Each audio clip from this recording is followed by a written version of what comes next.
right, it is time for me to fill out my nomination ballot for the Hugos. I have been dragging my feet just to see if I can get a couple other books in, but here I am. I'm ready. And there's more than just books you can nominate, so I'm not going to go through the entire ballot because there are things that I will attempt to nominate for, but I just don't know enough to, I think, put it into a video.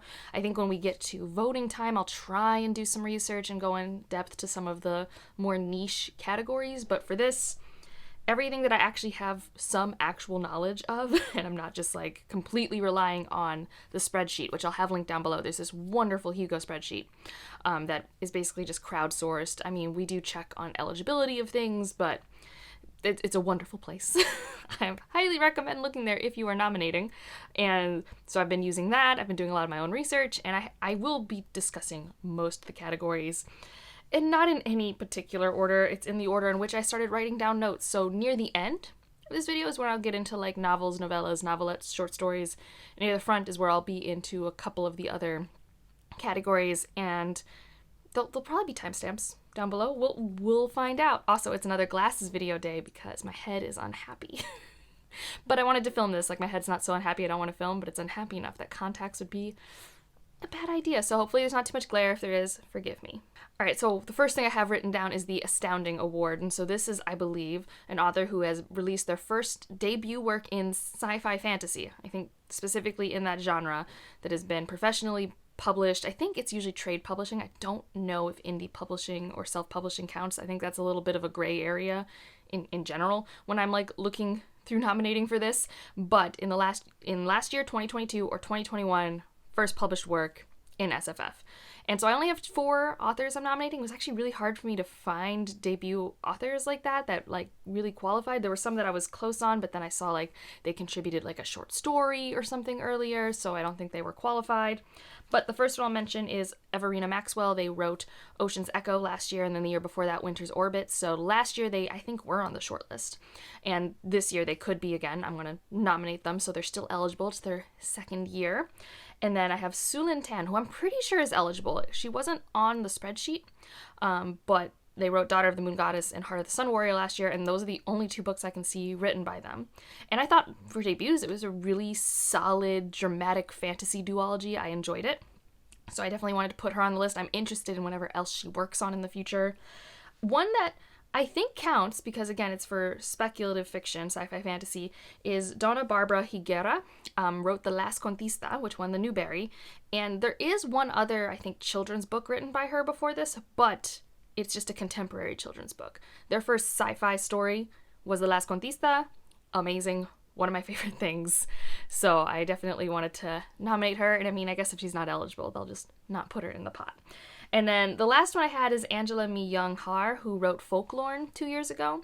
And I don't expect her to make it to the list just because no one talks about Folklorn, but it's their only published work. I liked it. It's magical realism adjacent fantasy. So those are my nominees for the Astounding Award. The next one we'll get into, again, there's no rhyme or reason to whatever I'm doing, is Fancast. And I believe Fancast is podcasts, YouTube videos, fandomness coming together. I think it came from a place of podcasts. So most of the time, a lot of podcast things make it. But any of your favorite YouTubers qualify and are eligible for nomination. I'm going the route of collaborative YouTube things because they are kind of my bookish fan, content that I listen to in podcast form. So, for example, World Hoppers, which is a collaborative YouTube channel. I'm on it sometimes. It's run by Elliot Brooks, Jessie May, Jade from Bedtime Bookworm, and Jashana, and I think they've opened it up to a lot of other people who are kind of more on the helm these days, but every video, all the proceeds go to charity, and it's just a place where a lot of SFF content is talked about. A whole broad, sweeping array of conversations. I really like that group. I want to also nominate Dear Dr. Fantasy, which is run by Philip Chase on his channel. I really liked it because just, every other week, every 3 weeks, he just has a nice long conversation with another booktuber in the community, usually talking about what got them into reading as a jumping off point for conversations. I think that's really cool. Another chatty one is Why Read, run by Joanna, and I think this one's really awesome because again, just like trying to tap into why different booktubers read and what draws them to reading. And I got to be on one episode, but I love watching all of the episodes, partially because it's like a great way to get to know a lot of my friends, but also get introduced to new booktubers. And I mean, as readers, I do think it's fun to unpack why we read, what works, what doesn't work, what speaks to us, what makes us excited, what we're tired of. I think those are fun questions.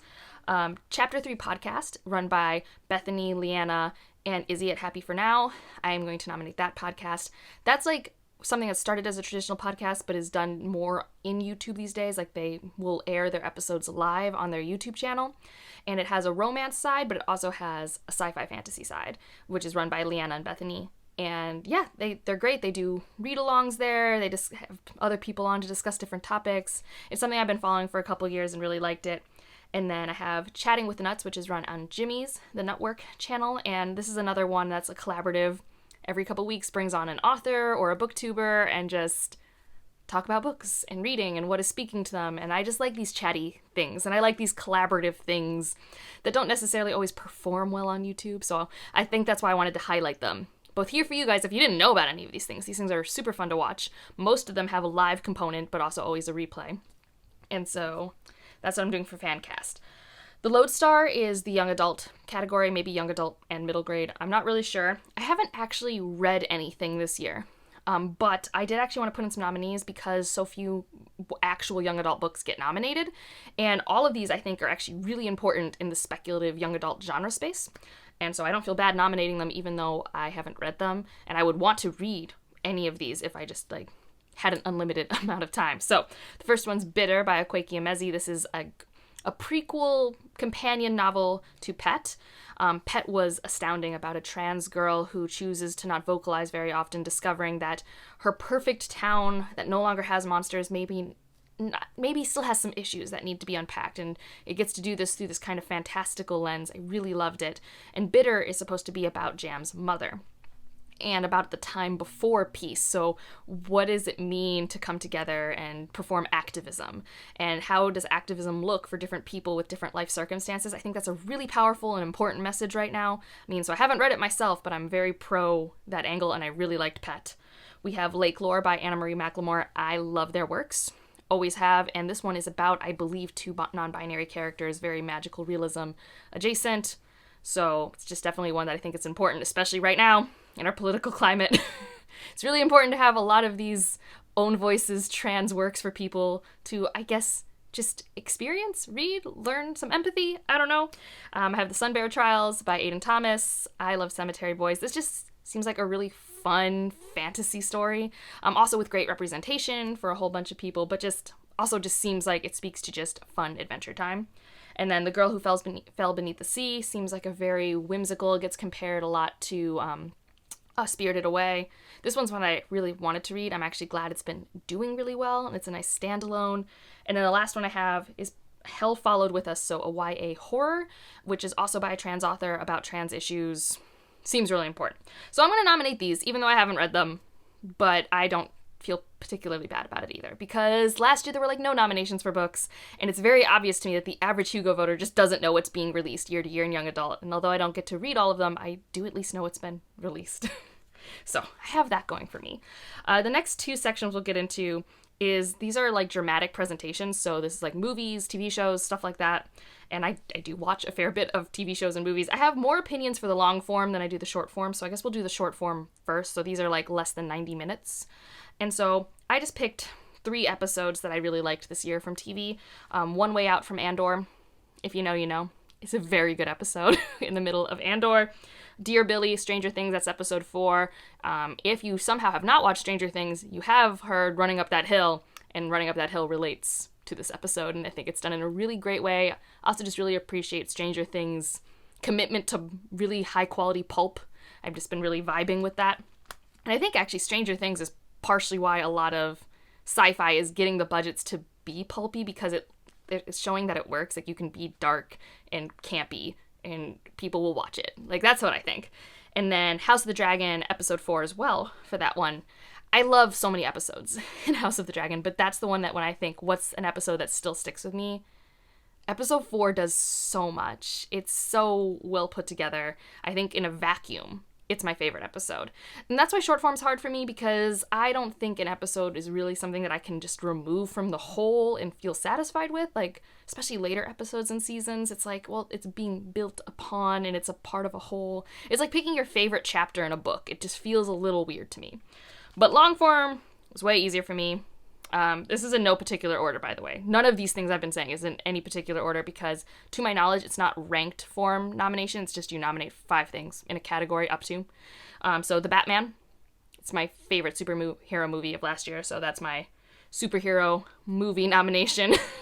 I just really like it too. And this one, again, is I think because it's its own unique view of how we're taking Batman into the now. It's like a very millennials Bruce Wayne. I really like Gotham. I think the portrayal of Batman and Gotham in this film is my favorite in a really long time, especially in live action. Gotham didn't feel just like a stand-in corrupted city. It felt like the weirdness that is Gotham. And then this is supposed to be based off the year 1 comics of Batman, and, you know, it's like year 2 for him. He's not balancing his life well, and I think that works really well. I love the Catwoman, like, interplay. This was really solid for me. I really enjoyed a lot of the lighting decisions in a world where things can be really dark, and this one maybe you can argue has some scenes that are too dark. I think it actually did a good job of choosing how to light up those scenes. So I also just really appreciated the cinematography. I mean, I watched this like in the 3rd row of a movie theater too, so I was having a really good time. Andor, I already mentioned, I'm not a Star Wars girlsy. Like, I liked Star Wars well enough, I appreciate it, but like, the things I like are usually the things people don't like. But Rogue One is my favorite movie. It's like Roan Wug, and then here's my unpopular opinion, then I like Clone Wars. Like, I'm a weirdo. Like, on the TV show, like, episode 2. But hearing Andor was a prequel to Rogue One, I was really interested, and it wasn't till it got all this buzz that Ryan let us watch it. So then I got to watch Andor, and it's so good. It's everything I've been wanting Star Wars to do. It's like, yes, you have this evil empire. Why is it evil? I want to know. And, like, you know, it just always felt so just mustache twirly villainy. And, like, here is, like, oh, the darkness, and it has some gut-punching moments in episodes. I really like Andor. And the acting's phenomenal. So, really enjoyed that. This next one's no surprise. Everything Everywhere All at Once. Maybe my favorite movie from last year. The best form of the multiverse I have been experiencing in terms of both fun and following whatever rules they decide to set up. Really great. I don't feel like I need to go into what this is about. It's fantastic. I have a poster for it. I don't buy posters for movies, and Ryan got me the poster of a still in this film that I really like. The next one I actually just watched recently. Actually just talked about on the channel recently. Nope. This is so good. This is such good monster horror. Like monster alien horror. Oh, it's so good. I really enjoy it. I love everything about the production of it. I loved the acting, the pacing, what it chose to do, how I could kind of guess because I have experience in this type of genre where things were going, but still the reveals and how unsettling they are. And it's not like it's creepy scary. It's not like I can't sleep tonight scary, you know? And that's the type of horror that works for me. So really good. Really annoyed it doesn't get more, you know, clout and stuff like that. And the last is House of the Dragon. I'm not a Game of Thrones person, really. House of the Dragon makes me, like, think, maybe I do like A Song of Ice and Fire. I don't know. Such good television. I mean, I love a family drama, like, truly. And that's what House of the Dragon is. And it's just so good. I really enjoyed it. I'm really excited for season 2 whenever we get that. Like, I know it takes forever for them to film these, but I'm really excited. So, those are my dramatic presentations. And now we will get into editors, I guess. And this was so hard. I'm so angry. I have single-handedly extended part of the spreadsheet for this because I spent hours doing research.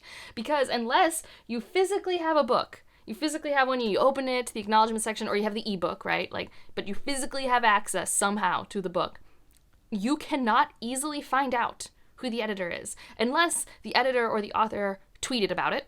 Maybe if they did that, you're lucky because you can find the tweet. But, like, publisher websites, I think Del Rey was the only publisher website that told me which editors worked with which authors, so then it was easier for me to at least check those books and make sure, because then you just go in the acknowledgement section, and if you're lucky, they'll say, you know, thanks to my editor, whoever it is. And you have to find 4 works that an editor has worked on. So I had to look into 20 books to figure this out, and, like, obviously there were books that I looked that it didn't work. It was a whole thing, but I did it for editor long form, and I'm actually really happy with my 5 because they've all worked on books that have been favorites of the year for me. So we're going to start with Lindsay Hall. The book that they worked on that I love the most is Nettle and Bone, but they've also, I believe, worked on The Genesis of Misery, and there was another one, like they're a Tor.com editor, but I mean, Nettle and Bone alone is why I did it, but they qualified, they were eligible, so that's why they're here. I have David Pomarico. He worked on a lot of Harper Voyagers titles, Babel, Heart of the Sun Warrior, Daughter of the Moon Goddess, and another one. So, and generally liked those titles. Priyanka Krishna worked on Kaikei, Oleander Sword, Hunger of the Gods, City of Dusk, so Orbit editor, and I love Kaikei and Oleander Sword, so yes. I don't know if I'm going to be able to pronounce their name correctly, but Rushi Shen, Goliath, Siren Queen, those two alone, but also worked on A Taste of Golden Iron and Second Spear, potentially A Restless Truth, although I don't know if they were lead on that, but regardless, I have lead for 4 other things. Also, they're actually on Twitter, and that's how I found out about them, because they tweeted about it, because I was looking for Goliath, because that's a book that must have been fun to edit. And then my last one is Sarah Peed, who did Spear Cuts Through Water, and has a bunch of other Del Rey that they worked on, Vow of the Empire, In a Garden Burning Gold, and The Violence. So, if, you were curious about some editors, I did add those to the spreadsheet. Oh, but it was so freaking hard. It should not be that hard, especially because we all know that a good editor can really elevate a book. Like, they truly can. And, not having an editor push hard enough for things that are best for the book's story means usually you have a bloated book, or a book with scenes that, definitely feel clunky, right? Like, why are we hiding this information? I don't know. The short form editor was a little easier, because typically for anthologies and magazines, they actually say edited by. So I have a few for that. I have the editor for Africa Risen. I am not going to be able to pronounce his name, unfortunately, but I will have his name and the title here. Neil Clark, Devon Saunders, who I believe did Faya. He did 4 issues of Faya this year. Lee Harris, and Dave Ring, who does Neon Hemlock stuff. So I don't know if all of those qualify, but they were on the spreadsheet, and I had read stuff from all of those publications, so I'm like, yeah, that works for me. So I think that's, we'll do pro artists, because those are, I base it off covers, and then we are going to get into probably what you guys all care about, which are the actual books. So, pro artists, they had to, I think, have done 3 pieces of work, or 4, and all these were on the spreadsheet, and they all did covers I liked, so that's why I'm putting them here. So we have the cover artist of Daughter of the Moon Goddess, Cory Wong. We have the cover artist for Oleander Sword, Mika Epstein. We have Paul Lewin, who does a lot of the new Octavia Butler covers, but the one from last year that would have been eligible is Fledgling. And then we have Sijian Hong, who did Magic Steeped in Poison and its sequel. And then Michaela Alcano, which is Strange, Stubborn, Endurance, which is kind of a stretch. It's not like I love this cover, but I wanted to put a 5th name down. And this is another section where it's really hard, especially with how Twitter being the way it is today, where a lot of people have left because of things. Most of the time people used to post Hugo eligibility threads and be like, I am eligible, because a lot of this is like, how do I know if you're eligible? Like, how do I know that you have been professionally paid for X pieces of art in the SFF space? Like, it's really hard to figure that out. It's like the average person. So that's how that goes. But now into the books. Best series. All of these, I believe, qualify, and all of these are like series that I'm either really excited about or have actually finished. Like, their actual last books came out last year. So the ones that I have finished, they came out last year. Discord of Gods makes A Chorus of Dragons eligible. I don't think it's going to be nominated or win, but hands down, this is one of my favorite series of all time, and the last book came out last year and literally stuck the landing. Maybe a tiny hop, maybe, but like, using my gymnastics metaphors. So freaking good. I hype this book all the time. And then we have the Founders Trilogy, Locklands. I don't think this is as strong of an ending, but like, it was a very good ending. It made me really appreciate my time in the series. It went into themes I wasn't expecting it to, so more than happy to nominate this. Mistborn Era 2, like, it's just a fun time, but like, truly very few series enders had me on the edge of the seat that book did. Like, I read the last 200 pages of that in one sitting, which is really rare for me as a reader, and my heart rate was elevated to the point where I gave myself a headache. Like, which isn't healthy, I know, but like, I was very in it, even though like, it's one of those things where it's like the signposts were there. It's not like I was surprised by what was happening, but the tension, the suspense of like but how is it? Am I right? I don't want to be right. You know, that sort of thing. Really good. And then 2 that I haven't finished or caught up in, but I've been reading. Chilling Effect, that series, the 3rd book came out last year, and this is a really fun, like, Mass Effect fanfic sort of adjacent thing with psychic cats, and it has a really interesting protagonist. Like, in many ways, it's not that unique, but in other ways, it's like, wow, like, you're subverting things in very subtle ways that I enjoy, while also paying homage to, like, every sci-fi video game that everyone loves. And then The Dandelion Dynasty. I'm currently almost finished with its sequel book. I really appreciated Grace of Kings, and its final book came out last year, and it doesn't get the hype it deserves, for sure. Part of that is it's Saga Press, who, like, is really bad at pushing its books. Like, they aren't very good at marketing their stuff. But, like, oh man, this quartet, I'm very excited to continue, and I'm more than happy to nominate it, not having finished the series. Like, Wall of Storms is that strong. It's just, like, it's that strong. And I really appreciate Grace of Kings, even if it's not a favorite. So, those are all the series. Let's get into short stories. And so short stories, novelette, novel, and novella are all based off word count, not pages. And I believe all of these are in their right category. I'm trusting the spreadsheet and a little bit my instincts. I don't know. I was running out of steam when I got to this point after all the editor research. Like, oh my god. So, short stories, I have one from Terraform, which was a short story anthology I read, and like a handful of stories in there were eligible.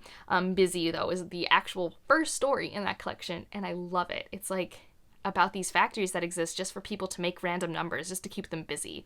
And it's a commentary on capitalism and the way it's framed. I still think about it. And that was basically what my metric was for this category, was going through all the anthologies I've read and like, do I remember that story? Is that still in my brain? So then we have The Stars We Raised from this anthology, and this is also the first story in this anthology. And it's such a quiet story about these kids raising these fallen stars and what happens when one kid raises it longer than the others. It was peaceful. It sticks with me. I really enjoyed it. Another one from that collection that I think I like more is A Brief History of the Bannakin Disasters as Told by, it's a very long title, but it's really cool. This one, I might need to double check if it counts for short story or novelette, because I could see it being on the border, but it's hard to tell in the actual physical anthology. But I really liked it. It's a real cool twist on alien invasion stories and learning about histories, and also commentary of what happens to a civilization as there's no motivation to evolve intellectually or otherwise. It's really interesting. Another one I have is from Africa Risen, The Sugar Mill. This was really good. I just really enjoy it. I really like his writing style. I think that's what spoke to me about this one, is it just was a pleasure to read. And then the last one was also in Africa Risen. It is Housewarming for a Lion Goddess, which is about this woman who's like preparing her housewarming party and also dealing with a relationship and comparing it to past relationships and deciding if she wants to go into this relationship, what she's going to do, and the way she's processing it is while cooking for this housewarming party. And it really worked for me. I still think about it. I process a lot of my problems by making things, creating things, cooking. So it was a very personal experience. I really would like to read more by this author. So those are the short stories. I only have 3 novelettes because I don't read that many SFF magazines, which I feel like is where most novelettes get published of note.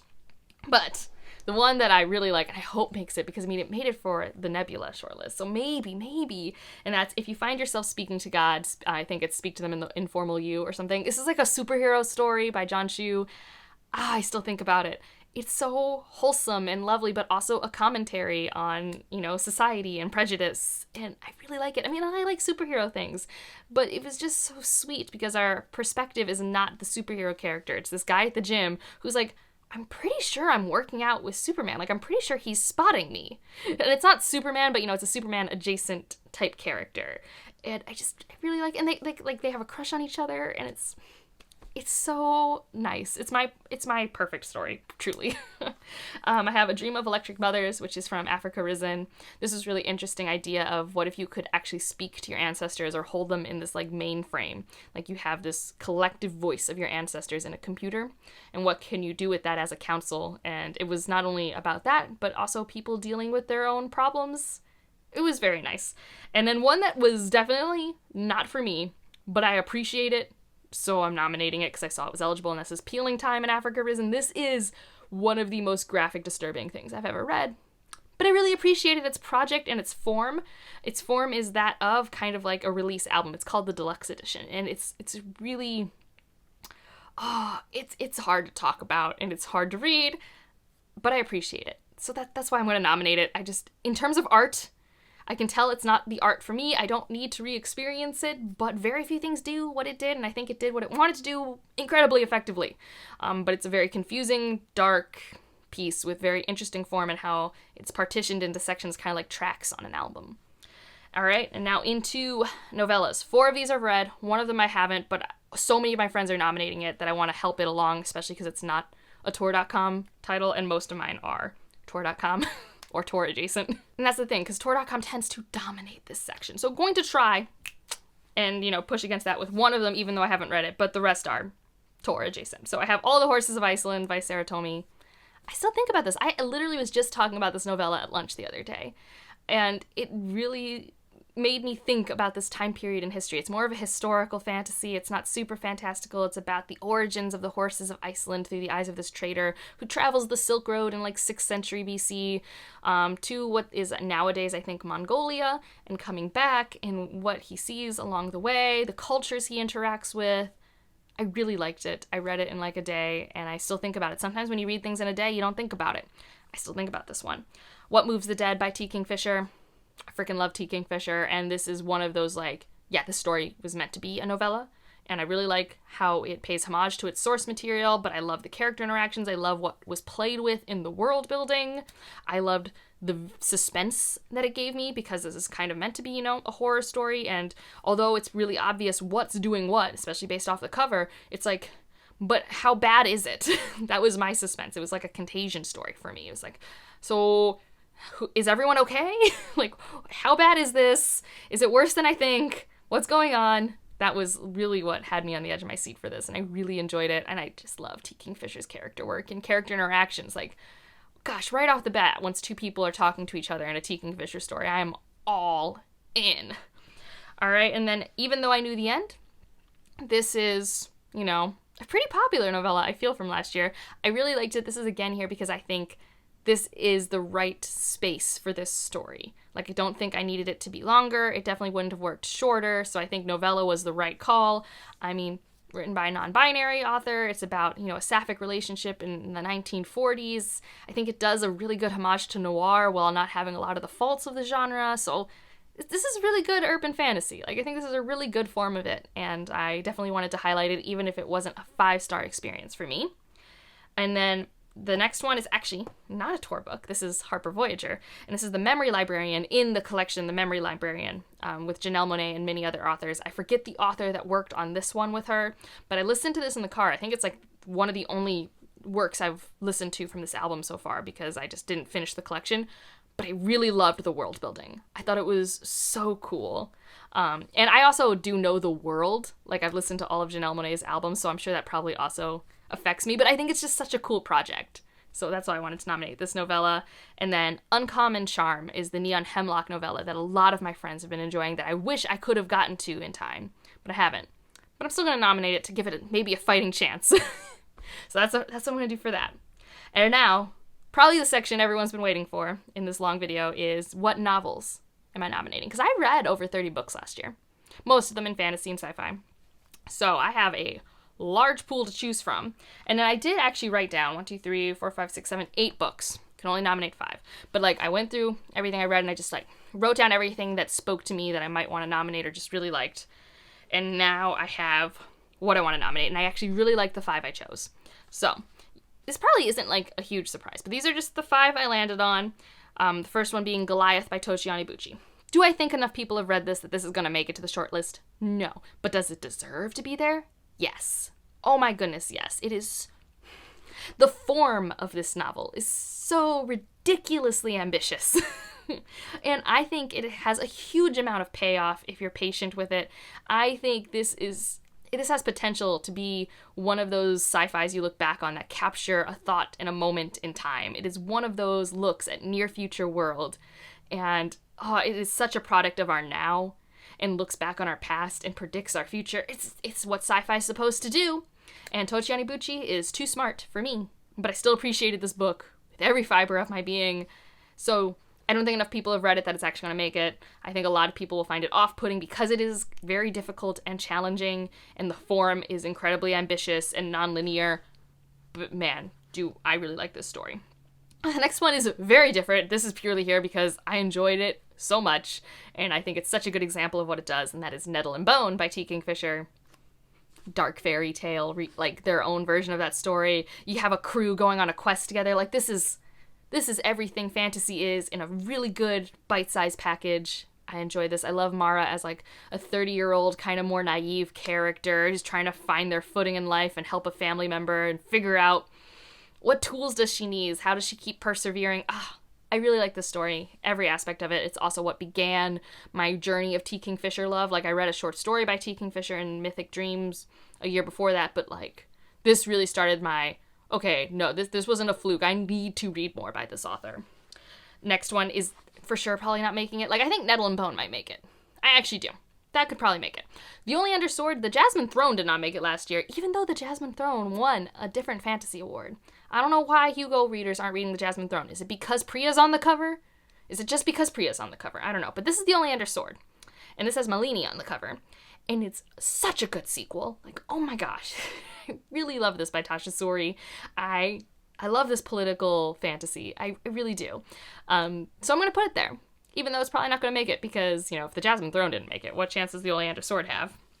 Who knows? The next one is The Spear Cuts Through Water by Simon Jimenez. Again, this is very similar to Goliath, where the form of it is so ambitious and beautiful. And this is such a homage to just epic fantasy. Just epic, sweeping stories that you get told. It's a nested narrative, and it's Filipino-inspired. I really love this work. I wonder if this will make it. It's been getting a lot of last couple of month buzz. I don't know if it's gotten enough buzz in the Hugo nominating community, but maybe it could. Maybe I think this has a better shot than Goliath by a lot. I think it's more accessible than Goliath, even though it's longer, and I think it's been put on enough end of the year lists that a lot of people were curious enough to pick it up, maybe who are nominating. So it could happen because it's truly so spectacular. Especially for people who do value writing style in their sci-fi and fantasy. Like, there's a lot of attention to style here. Now, whether that style works for you or not, that's different. But grand, sweeping epic of a story. Really love it. And then the last one is The World We Make by N.K. Jemisin. I'll be curious if this made it. Not many people have been buzzing about it. The City We Became only got like an okay reception from the Hugo nominating world last time around. But I really loved this conclusion. And I love N.K. Jemisin, so, like, there was no way I wasn't nominating this book if it's me, but I wouldn't be surprised if it didn't make it, just because I haven't been hearing a lot of buzz for this book, and because The City We Became really wasn't a favorite of the community as a whole. So, that's this long video, and I didn't even go through all the categories of what I'm nominating, because the end of the month is when nominations close. And then we wait. I don't know. Everything's been a little bit late this year, so I don't know when we'll get the shortlist. I assume, hopefully in a month or two, because I think it's August when the convention is in China, so who knows. This is my first year nominating, though, and I said I would tell you guys about the process, and yeah, it looks like I just put in 5 things per category, and I've been really using that spreadsheet I mentioned down below. So highly recommend anyone who is nominating this year, check that out.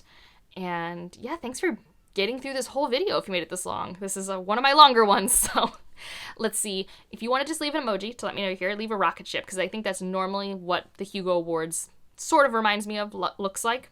And let me know anything you are nominating, especially if you have other editors that you know. I'm really happy with my 5, but I'll add them to the spreadsheet if you have other qualifying editors that aren't there. And otherwise, like if you liked it, subscribe if you want to, and I'll see you in the next one. Bye.